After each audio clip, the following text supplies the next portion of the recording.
Lokayukta B report ಪ್ರಶ್ನಿಸಿ ಸ್ನೇಹಮಯಿ ಕೃಷ್ಣ ಸಲ್ಲಿಸಿದ್ದಂತಹ ಅರ್ಜಿ ವಿಚಾರಣೆ ಮುಂದೂಡಿಕೆಯಾಗಿದೆ. ಮೂಡಾ ಪ್ರಕರಣಕ್ಕೆ ಸಂಬಂಧಪಟ್ಟಂತೆ ಮಧ್ಯಾಹ್ನ 2:45ಕ್ಕೆ ವಿಚಾರಣೆ ಮುಂದೂಡಲಾಗಿದೆ. ಸಿಎಂ ವಿರುದ್ಧದ ಮೂಡಾ ಪ್ರಕರಣದಲ್ಲಿ ಲೋಕಾಯುಕ್ತ ಬಿ ರಿಪೋರ್ಟ್ ಅನ್ನು ಸಲ್ಲಿಸಿತು. ಅದನ್ನು ಪ್ರಶ್ನಿಸಿ ಕೋರ್ಟ್ಗೆ ಅರ್ಜಿ ಹಾಕಿಕೊಂಡಿದ್ರು ಸ್ನೇಹಮಯಿ ಕೃಷ್ಣ.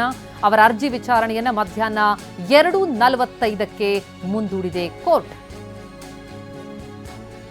ಸ್ನೇಹಮಯಿ ಕೃಷ್ಣ ಅರ್ಜಿ ಸಂಬಂಧ ಜನಪ್ರತಿನಿಧಿಗಳ ವಿಶೇಷ ಕೋರ್ಟ್ನಲ್ಲಿ ಇವತ್ತು ವಿಚಾರಣೆ ಇತ್ತು. ವಿಚಾರಣೆಯನ್ನ ಮಧ್ಯಾಹ್ನ 2:45ಕ್ಕೆ ಕೋರ್ಟ್ ಮುಂದೂಡಿದೆ.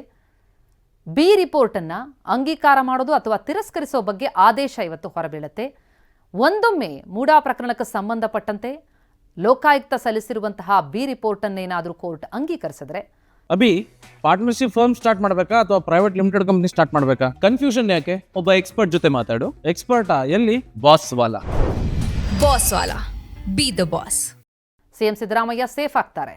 ಆದರೆ ಬಿ ರಿಪೋರ್ಟ್ ತಿರಸ್ಕರಿಸಿದ್ರೆ ಸಿದ್ದರಾಮಯ್ಯಗೆ ಸಂಕಷ್ಟ ಎದುರಾಗುತ್ತೆ. ಸ್ನೇಹಮಯಿ ಸಲ್ಲಿಸಿದ್ರು ಅರ್ಜಿಯನ್ನ.